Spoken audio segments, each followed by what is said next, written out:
Olá! A partir do momento, estaremos verificando o conteúdo programático do tema Fisioterapia Respiratória na Pessoa Idosa, parte 2. Dando continuidade aos temas anteriormente vistos, e agora tratando-se de técnicas da higiene brônquica, verificaremos o ciclo ativo da respiração, também conhecido como CAR, divide-se em 3 etapas. A primeira é a etapa do controle respiratório.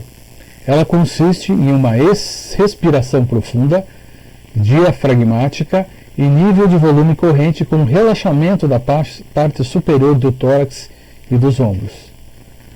Segunda etapa, a expansão torácica. Consiste em exercícios de inspiração profunda, com ou sem apneia, parada respiratória e uma expiração calma e relaxada.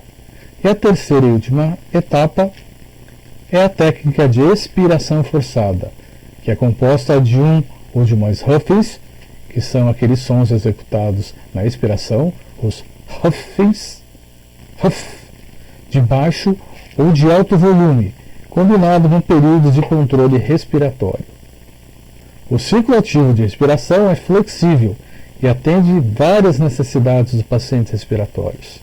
Ele pode ser usado em qualquer posição de drenagem postural ou qualquer associado a umas manobras expiratórias ou inspiratórias.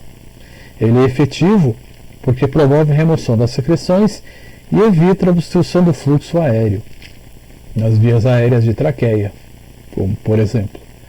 Durante a fase de expansão torácica, que é a segunda etapa, pode associar-se a manobras desobstrutivas que veremos a seguir. É preconizado a realização de 3 a 4 ciclos respiratórios, 3 a 4 ciclos de expansão torácicas e de 1 a 2 huffings. Ainda com técnicas de higiene brônquica, já falamos sobre a drenagem postural e agora falaremos sobre a drenagem autógena. A drenagem autógena ela utiliza inspirações e expirações lentas de maneira ativa que é controlada pelo paciente. O volume respiratório residual ele vai até o volume de reserva inspiratória em 3 fases. A primeira fase de deslocamento da secreção periférica é o objetivo da promoção da drenagem, através de uma ventilação do baixo volume pulmonar. A segunda fase é a fase de coleção das secreções das vias respiratórias de médio calibre. Então, as secreções que se apresentavam periféricas, na região pulmonar, elas vêm mais para a região central, em seções de médio calibre, aonde se promove movimentos de inspiração e expiração de médio volume pulmonar. E a terceira e última fase é a fase efetiva de eliminação dessas secreções pelas vias respiratórias proximais, como traqueia, orofaringe e boca. Dá-se através de movimentos respiratórios de ventilação de alto volume pulmonar. Em seguida, o paciente executa um huffing para eliminar as secreções presentes na traqueia. É uma técnica que necessita repetição e treinamento, sendo para algumas pessoas executados até 20 movimentos compostos pelas 3 fases acima descritas. A drenagem autógena modificada tem como base a drenagem autógena, visto nesse momento, porém modificada pela uma sequência de respirações. A inspiração é realizada pelo nariz, faz-se uma apneia, uma parada respiratória que dura de 2 a 3 segundos, e a expiração é realizada pela boca em 2 tempos. Ela é realizada primeiro de modo passivo, com um fluxo aéreo inicial rápido, sem uso da musculatura respiratória. E o segundo momento, de modo ativo, com fluxo expiratório final lento, com a ajuda da musculatura respiratória. A variação do diâmetro do brônquio promove o deslocamento do brônquio, alternando-se movimentos rápidos e movimentos lentos. Importante salientar que na expiração, o muco ou secreção ele vai em direção à boca ou à traqueia e é eliminado através da tosse. Portanto, é importante que se execute com o paciente com a patologia respiratória o treino dos mecanismos da tosse visto na primeira parte do nosso tema. A terapia expiratória manual passiva, ou TEMP, consiste na compressão da caixa torácica somente durante a sua fase expiratória. Tem como objetivo também mobilizar as secreções pulmonares, facilitar a inspiração ativa e aumentar a ventilação alveolar, importante estrutura onde acontecem as trocas gasosas pulmonares. Ela é realizada colocando-se as palmas das mãos sobre a caixa torácica com as mãos alinhadas aos ombros, portanto, mais na parte superior do tórax. O momento que o paciente expira é feita a compressão do tórax, abaixando as costelas. Ela pode ser brusca ou rápida, a fim de mobilizar secreções mais centrais, ou lenta, com a finalidade de mobilizar secreções mais periféricas, as regiões centrais, que seriam a região bronquial ou alveolar dos pulmões.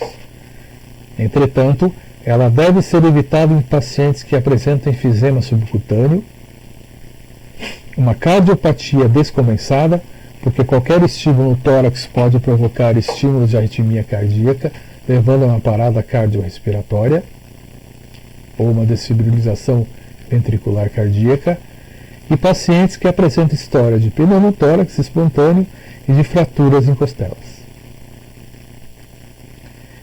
Ainda como técnicas de higiene brônquica, é importante a técnica conhecida como vibrocompressão torácica. É uma técnica também manual, onde o fisioterapeuta posiciona as mãos sobre o tórax, como vocês observam na figura à direita do slide. Na fase expiratória, por meio de uma contração isométrica dos antebraços do terapeuta, ele vai gerar vibrações, que podem chegar a uma frequência até de 8 Hz. É importante que essa manobra ela auxilie o transporte do muco também da periferia do pulmão para a região central, como observada nas técnicas anteriormente vistas no tema de fisioterapia respiratória, e nesse caso a vibrocompressão ela costuma ser realizada associada à drenagem postural e o TEMP. Ela é contraindicada em broncoespasmo, pois as vibrações na caixa torácica podem ativar mecanoreceptores que podem levar a uma constrição brônquica, uma redução do calibre do brônquio, e as secreções elas ficam acumuladas em brônquios e bronquíolos também, e não são eliminadas nas vias aéreas superiores. Importante para a execução desse movimento vibratório com a palma das mãos, ele deve ser constantemente treinado, é um movimento único, procurando se trabalhar durante toda a fase expiratória. Outra técnica utilizada é a técnica do aumento do fluxo expiratório, o AFE. É uma técnica também, como o próprio nome diz, vai ser trabalhada a expiração de maneira ativa assistida e passiva, associando os movimentos tórax-abdominais sincronizados e gerados por uma compressão na mão do fisioterapeuta também na sua fase expiratória. Na forma passiva, é realizada em pacientes sem nível de colaboração. Pode ser o paciente que está entubado numa unidade de terapia intensiva, por exemplo. Ativa assistida, o paciente faz a expiração com a glote aberta, necessitando do fisioterapeuta para a pressão manual. E ativa, o paciente faz todo o movimento inspiratório e principalmente o movimento expiratório de maneira plena e satisfatória. O objetivo também é mobilizar, deslocar e eliminar as secreções periféricas para a traqueia, como as técnicas anteriormente vistas.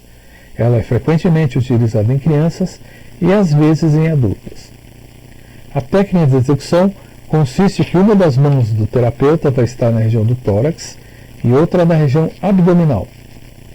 Durante a expiração, A mão do tórax realiza compressão oblíqua de cima para baixo e de frente para trás.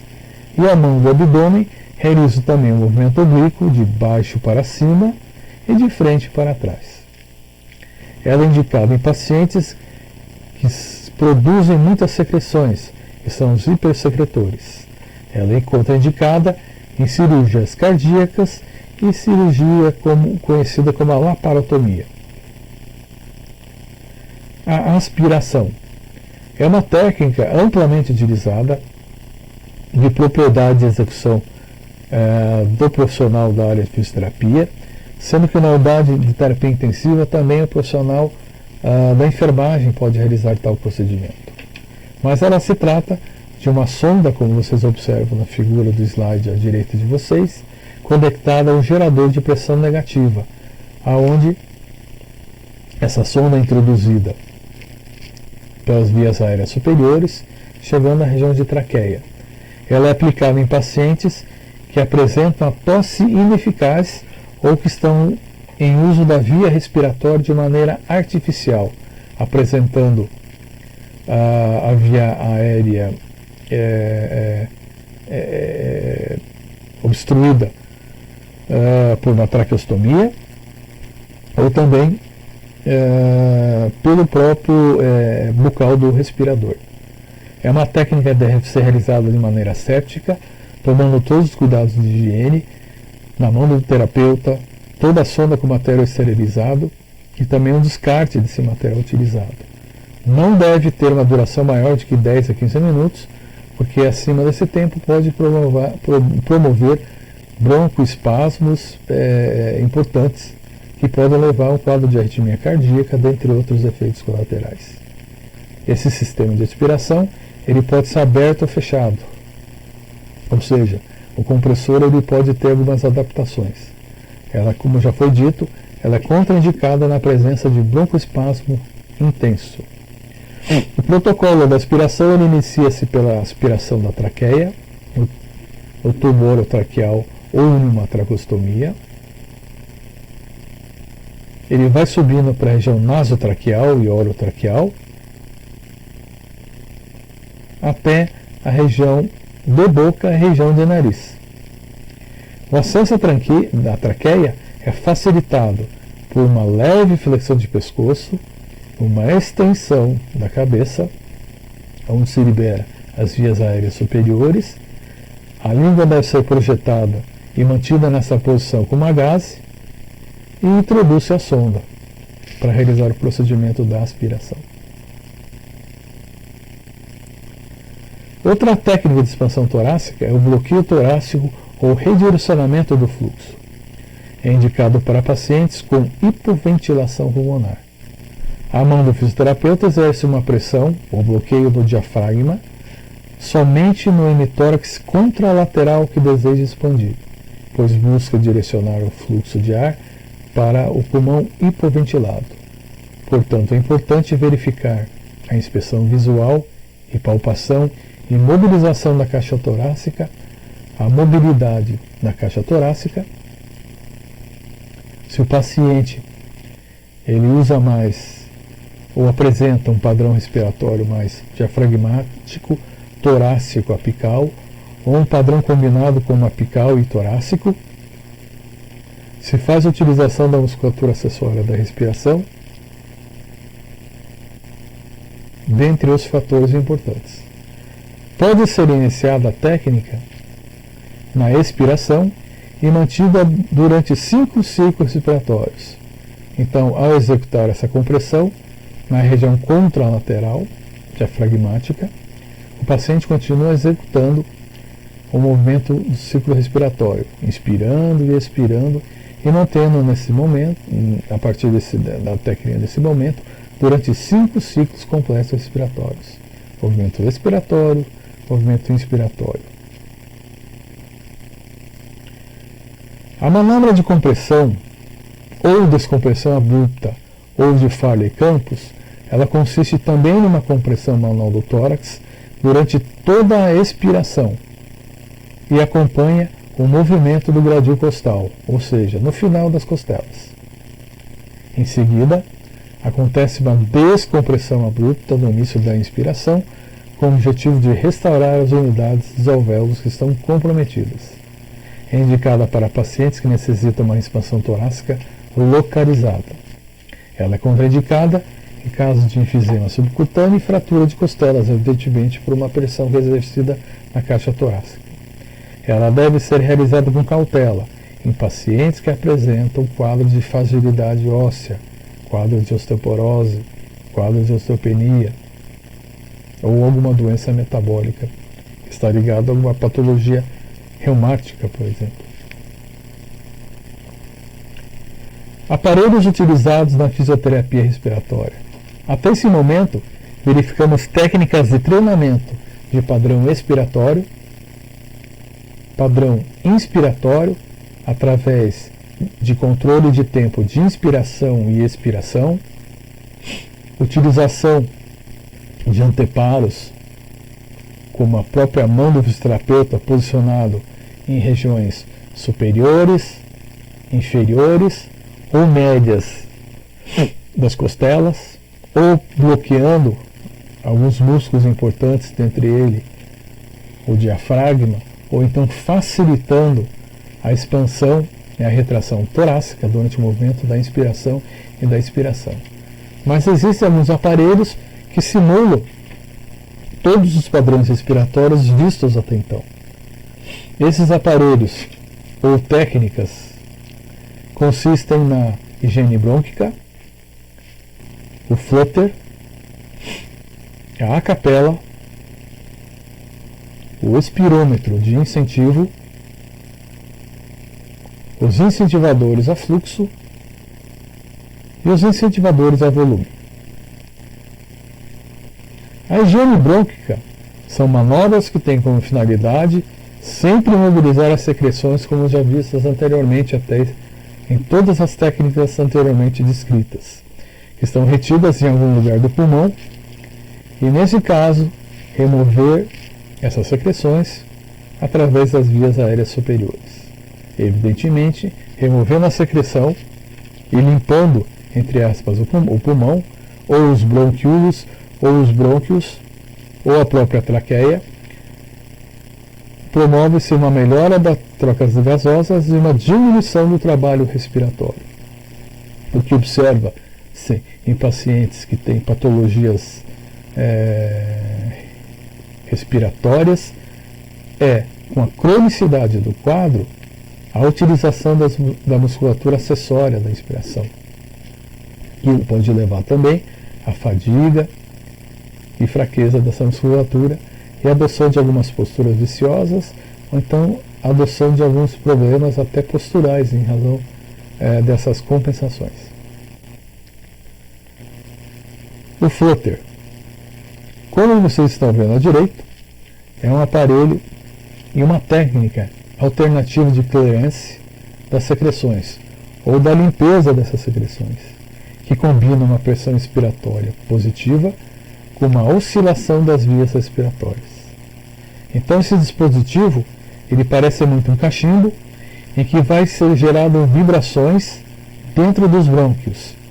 E essas vibrações, elas chegam às secreções e modificam suas propriedades de elasticidade, que é o efeito tixotrópico.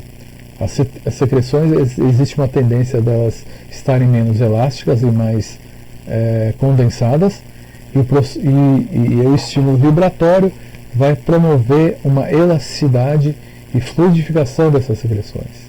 Portanto, o músculo vai ficar mais fluido e assim ele vai ser deslocado de uma maneira muito mais efetiva, e muito importante também, que o flutter estimula o reflexo da tosse. Como vocês estão verificando à direita do slide, ele é constituído de uma peça plástica única, uma tampa bocal perfurada em uma das extremidades. E dentro dessa extremidade perfurada existe uma válvula com uma esfera de aço. O princípio de funcionamento é a oscilação da esfera de aço dentro do cachimbo durante a expiração. Então o paciente expira o flutter e ele procura fazer oscilar o máximo possível essa bolinha de aço que está presente nessa extremidade. Nesse sentido, ele vai criar uma pressão positiva expiratória e vai variar de 10 a 25 centímetros de oxigênio. O paciente, para executar essa técnica, ele deve encontrar-se sentado, em uma posição confortável, com o tórax ereto e os cotovelos apoiados na mesa.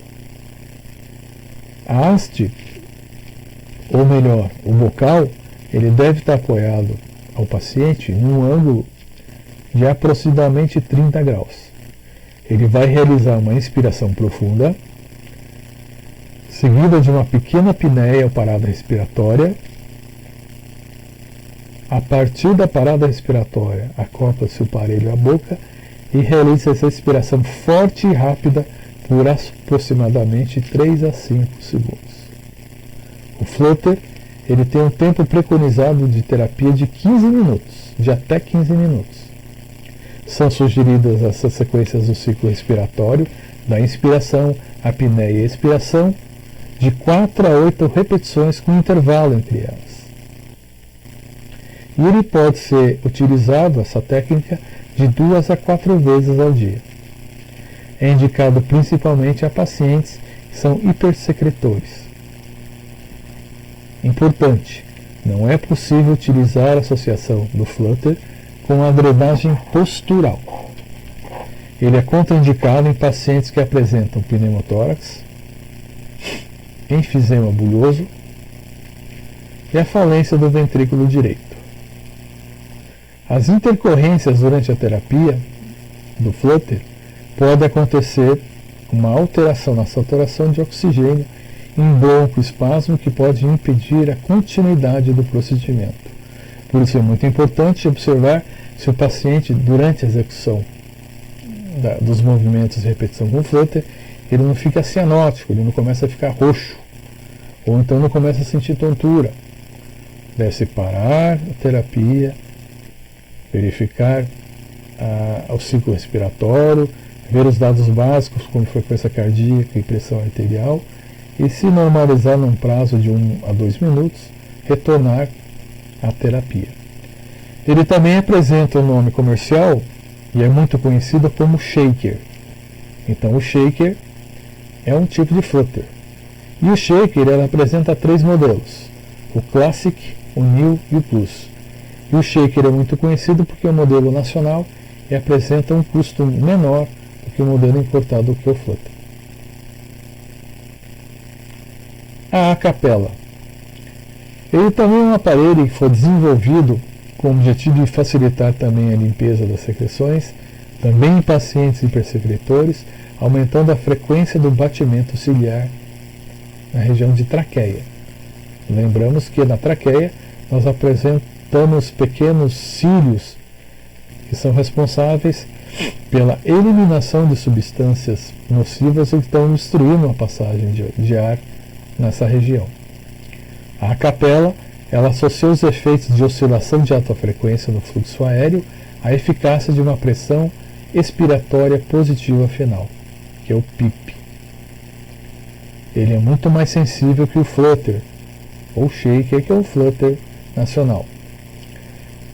Ele é mais efetivo em pacientes com grau maior de obstrução respiratória, que apresenta o volume respiratório final acima de 40%. Ele pode ser usado em qualquer posição, aqui inclusive na drenagem postural. Portanto, se nós podemos associar a mais algumas técnicas respiratórias, teremos resultados melhores em menor tempo e ganho de amplitude e qualidade de vida do paciente respiratório. O sistema capela é muito mais moderno, mas infelizmente é mais caro. Ele é constituído por uma peça de bocal removível, acoplada a uma estrutura de plástico rígido, em formato de cunha, que inclui uma válvula unidirecional e uma resistência expiratória de ajuste rotatório e manual. Então, nós observamos à direita do slide de vocês a capela. O ar é expirado através da capela e direcionado para um orifício que periodicamente abre e fecha dentro da capela e promove oscilações no fluxo de ar durante toda a fase expiratória. É possível reajustar na capela, o que não era possível anteriormente no shaker, a frequência, a amplitude e a pressão expiratória. O procedimento de utilização da capela. O paciente realiza uma inspiração lenta e profunda, seguida de uma expiração, usando a sua capacidade residual funcional, nunca com uma contração muscular abdominal. E a resistência ideal é aquela que o paciente expira por 3 segundos.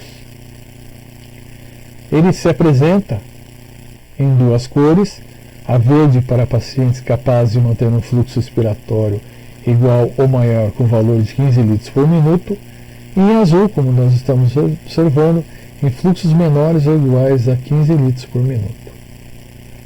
A frequência de utilização da capela é estabelecida de acordo com a patologia e a quantidade de secreção que o paciente apresenta. É recomendado e preconizado através de alguns protocolos em torno de 10 a 20 repetições. E não existem contraindicações absolutas, as relativas são as mesmas usadas quando se usa o PIP. Os aparelhos utilizados ainda na fisioterapia respiratória responsáveis por uma expansão pulmonar, nós encontramos os aparelhos da categoria de espirômetros de incentivo, que eles promovem altos volumes nos pulmões e sustentam as inspirações máximas, levando aumento do volume corrente, do tempo respiratório, do fluxo de inspiração, promovendo maior estabilidade alveolar. Eles são classificados de acordo com o padrão de ativação, ou seja, se ele prevalece ou estimula mais o volume ou o fluxo do ar. Os incentivadores a fluxo, como vocês observam, consistem-se de esferas que dentro de um ou mais cilindros, a quais são elevadas ou sustentadas de acordo com o fluxo de respiração do paciente. O mais conhecido é o triflo. Também é conhecido por outros nomes, como Respiron, Inspirex, Respirex e Air Ease. Ele apresenta normalmente 3 câmaras ou 3 lugares onde vocês observam essas 3 bolinhas, cada um contendo uma esfera, que se eleva de acordo com o fluxo gerado pelo paciente.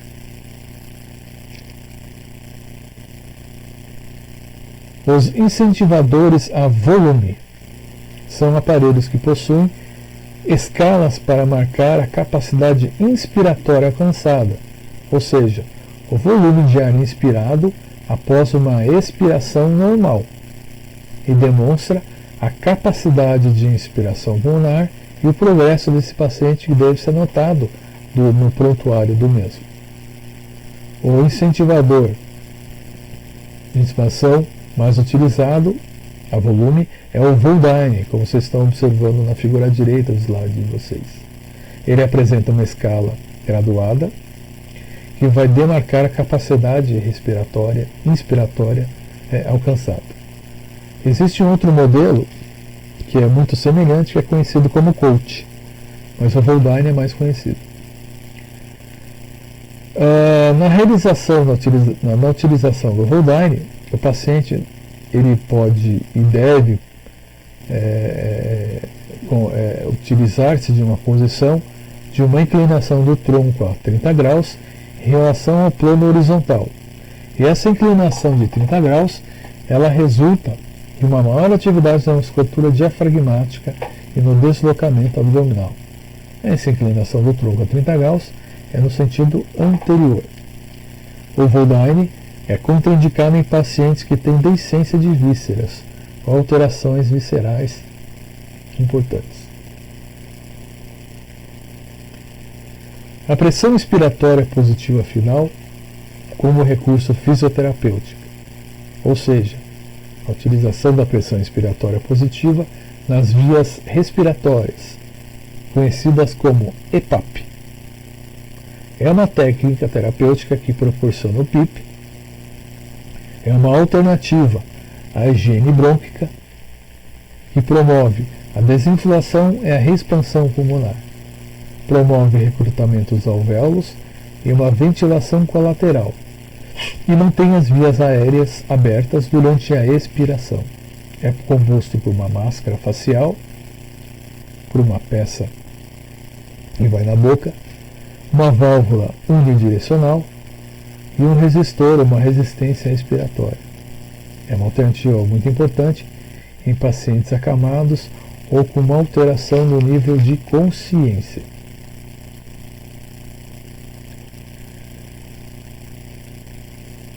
A pressão respiratória positiva nas vias respiratórias, ou EPAP, é realizada através do paciente executa um padrão expiratório diafragmático e inspira um volume maior que o volume corrente inferior à capacidade pulmonar total. A inspiração é ativa. A expiração é realizada contra uma resistência que leva a uma desobstrução do brônquio. Não deve ser utilizado em pacientes internados que evoluam com uma disfunção respiratória importante, no caso de hemoptise. É recomendado realizar de 10 a 15 repetições e não ultrapassar no máximo 20 minutos devido à fadiga muscular. A pressão expiratória positiva, que é o EPAP, pode encontrar também uma alternativa subaquática que normalmente não é muito utilizada devido à dificuldade de se montar todo esse aparato, mas é importante o conhecimento que existe essa alternativa.